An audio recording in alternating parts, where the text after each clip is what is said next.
তুমি অধম তাই বলিয়া কি আমি উত্তম হইব না। খুবই আলোচিত একটা পংক্তি, একটা কবিতার দুটো লাইন।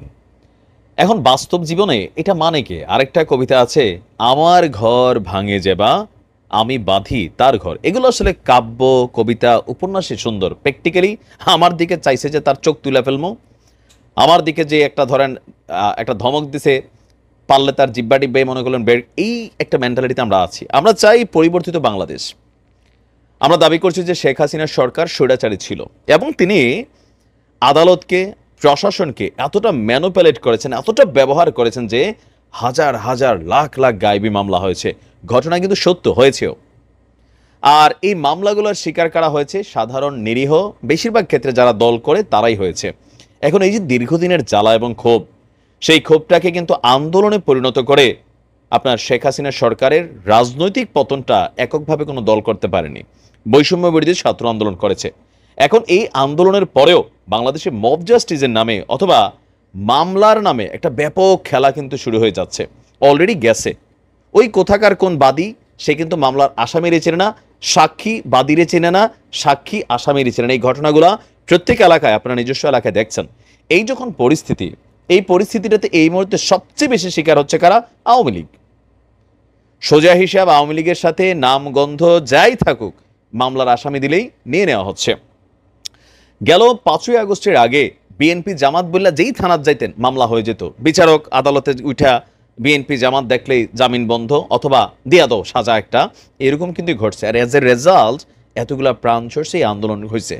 তো এখন যে নতুন বাংলাদেশের স্বপ্ন আমরা দেখছি, তো সেই নতুন বাংলাদেশে এই যে গণ মামলা চলতেছে, এগুলোর ব্যাপারে সরকারের সিদ্ধান্ত কি? আর এই সেকশনটাতে কে বসছেন? ডক্টর আসিফ নজরুল ইসলাম। ইতিমধ্যেই সোশ্যাল মিডিয়ার যারা কি বলে যে রাঘব বোয়াল আছেন, তারা কিন্তু তাকে বলছেন যে বঙ্গবন্ধুর চেতনা নিয়ে তিনি বৈশা আছেন, তার ভিতর থেকে আর ভালো কি আসবে। তবে তিনি যে সিদ্ধান্তগুলো নিচ্ছেন, এগুলোর প্রথম সুবিধা বেসিক্যালি আওয়ামী লীগই পাচ্ছে। কিন্তু এই সুবিধাটা বা এই আইনটা এস্টাবলিশড হয়ে গেলে ইন ফিউচার, বিএনপি তো এখনো ক্ষমতায় আসে নাই, ধরেন আসলো সামনে বা জামাত আসলো, সারা জীবন কি থাকবে? সম্ভব জীবনও না। 10 বছর 20 বছর পরে আবার এই ক্ষমতার টার্ম চেঞ্জ হবে, তখন তো আবার আওয়ামী লীগ আসবে। আসবে না? 100% আসবে। 20 বছর পরে আওয়ামী লীগ আসবে, পালাবদল হবে। সেই পালাবদলে আইসা আবার এই গণহারে মামলা হবে। এখন যারা বিদেশ থেকে দৌড়ে দেশে যাচ্ছি আমরা অনেকেই, আবার দেশের মানুষ যারা আত্মগোপনে ছিলাম ভাইসা উঠছি, আদালতে জামিন পাচ্ছিলাম না, গণহারে জামিন পাচ্ছি। আবার বাংলাদেশে আওয়ামী লীগের যারা এরকম কোর্ট কাছারি বা রাজপথ দাপাইয়া দোপাইয়া মামলা হলেও পুলিশ তাদেরকে গ্রেপ্তার করতো না, আদালতে গেলে সাথে সাথে জামিন হয়ে যেত, তারা সবাই ধরেন দেশে বিদেশে পলায়ে চলে গেছে। এরা যখন আবার ফিরে আসবে, আবার আজকের দিনে আপনি যখন গণমামলা দেখছেন, ঠিক একই হবে, এর থেকে 10 গুণ বেশিই হবে। কারণ হিংসার বিপরীতে হিংসা কখনো শান্তিকে এস্টাবলিশ করতে দেয় না। তো কোনো একটা পক্ষকে তো শুরু করতে হবে। রাইট নাও যে সরকার আছে, তারা কোনো পক্ষের না। তারা চাচ্ছেন এখানে আওয়ামী লীগ বিএনপি ফ্যাক্ট না, এমন একটা সিস্টেম করা হবে যে সিস্টেমটাতে মানে কোনো ধরনের আইনকে অপব্যবহার করে বা প্রশাসনকে অপব্যবহার করে কোনো ধরনের কোনো ব্যক্তিকে, নিরীহ মানুষকে দল করার কারণে, আবার হোক সেটা বিএনপি বা শিবির অথবা আওয়ামী লীগ, এইগুলার কারণে তাকে মামলার আসামি করা যাবে না। নতুন একটা ঘোষণা দিয়েছেন। আর এই ঘোষণাটার 100% এই মুহূর্তে অ্যাডভান্টেজ পাবে বাংলাদেশ আওয়ামী লীগের যারা যুবলীগ ছাত্রলীগ যারাই আছেন, সামহাউ যারা ভালো মানুষ ছিলেন, অপরাধ করেন নাই, তারা অপরাধীরা শাস্তি পাবেন। সারা দেশে ঢালাও এবং গায়েবী মামলার যে কালচার শুরু করেছিল ফ্যাসিস্ট আওয়ামী লীগ সরকার, সেই কালচার থেকে আমাদেরকে বেরিয়ে আসতে হবে। তো আমরা কারা এই মুহূর্তে? আমরা বলতে এখানে যেটা বোঝানো হচ্ছে, বিএনপি জামাত বা আরো যারা আছেন যারা গণহারে এই মুহূর্তে মামলাগুলো করছেন। সুপ্রিম কোর্ট প্রাঙ্গণে প্রধান বিচারপতির অভিভাষণে অন্তর্বর্তী সরকারের আইন উপদেষ্টা ডক্টর আসিফ নজরুল ইসলাম তিনি বলছেন, আপনারা যারা বিচারক তারা সংবিধান অনুযায়ী শপথ নিয়েছেন। কোন রাজনৈতিক দলের হয়ে শপথ নেননি। কোন বিচারকই রাজনৈতিক দলের হইয়া, বিচারক বলেন, প্রশাসনের লোক বলেন, সরকারি কর্মকর্তা বলেন, শপথ নেয় না, কিন্তু টেকনিক্যালি রাজনৈতিক দলের হয়ে যায়। তো আসিফ নজরুল ইসলাম খেয়াল করে দিয়েছেন, কাজেই বিচার করবেন সংবিধান অনুযায়ী। বিচার একটি মহৎ দায়িত্ব, এই দায়িত্ব পালনে কার্পণ্য করা যাবে না। নিম্ন আদালতে যারা আছেন, আপনারা মানুষকে যতটুকু সম্ভব হয়রানি মুক্ত করবেন। আদালতে আসামির উপর যেন হামলা না হয়, সেই জন্য সকাল 7টায় শুনানির ব্যবস্থা করেছি। আমরা ফেসিস্ট কালচার থেকে বেরিয়ে আসতে যাই এবং আদালত প্রাঙ্গণে কোনো আসামিকে হামলা করা যাবে না।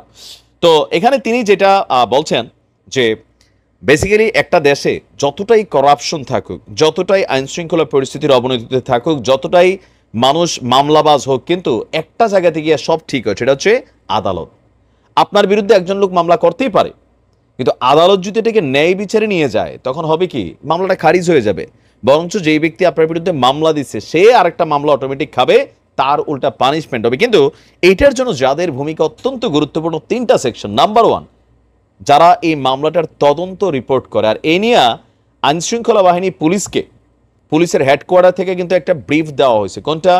যে মামলা হলে গ্রেপ্তার না, ভালো করে রিপোর্ট করতে হবে, তদন্ত করতে হবে, দেন সংশ্লিষ্টতা পাওয়া গেলে তাকে গ্রেপ্তার করতে হবে।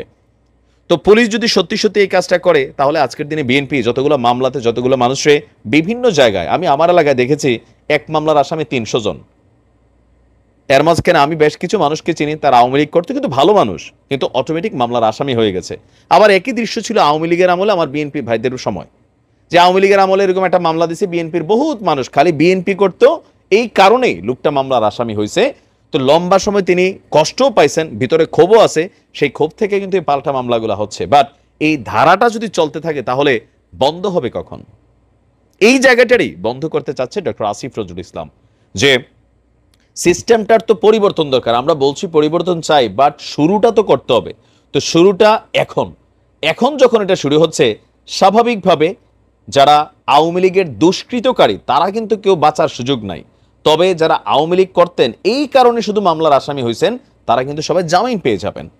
একটা বড় অংশের মানুষ এই মুহূর্তে মামলার আসামি হচ্ছে শুধুমাত্র আওয়ামী লীগ করার কারণে। আর 5ই আগস্টের আগে লক্ষ লক্ষ মানুষ গায়েবী মামলার শিকার হয়েছে শুধুমাত্র দাড়ি থাকলে, টুপি থাকলে, জাতীয়তাবাদী কোনো বক্তব্য থাকলে, বিএনপি থাকলে, প্রোফাইলে একটা খালেদা জিয়ার ছবি থাকলে। মানে এই যে দৌরাত্ম্যপনাটা ছিল, এটা তো আওয়ামী লীগরা আজকের দিনে নিয়ে আসছে ভাই। তাহলে এখান থেকে পরিত্রাণের উপায় হচ্ছে ডক্টর আসিফ নজরুল ইসলামের যে জায়গাটা, আমি মনে করি এটাকে এস্টাবলিশ করা। তবে যারা অন্যায় করেছেন, জুলুম করেছেন, লুটপাট করছেন, বাটপারি করছেন, দুষ্কৃতিকারীরা যারা আছেন, এদের বিচার 100% হতে হবে।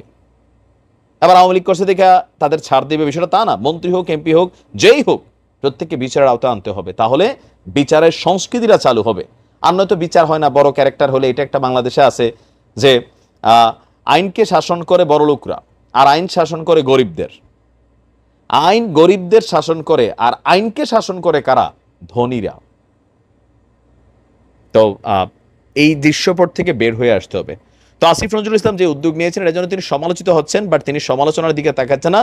তিনি ভাবছেন সমালোচনা তো হবেই, বাট সামহাও আমার এটা শুরু করা দরকার, দেন তিনি তার জায়গা থেকে এই কাজগুলো করাচ্ছেন। এখন বিচারক যারা আছেন তারা যদি সততার সহিত, ন্যায়নিষ্ঠার সহিত, দলীয় লেজুর বৃত্তি বা দলীয় মেন্টালিটি থেকে বের হয়ে এসে সঠিক বিচারটা করেন, তাহলে বাংলাদেশে আমরা সুন্দর একটা বাংলাদেশ দেখতে পারবো। আজকে আওয়ামী লীগ এটার অ্যাডভান্টেজ পাবে। আজকে আসিফ নজরুল ইসলাম স্যারের জন্য তারা দোয়া করতেছে মন থেকে 100%। ইন ফিউচার বিএনপিও করবে, জামাতও করবে, কারণ এটা এস্টাবলিশড হয়ে গেলে এটাকে আর পরিবর্তনের সুযোগ নেই।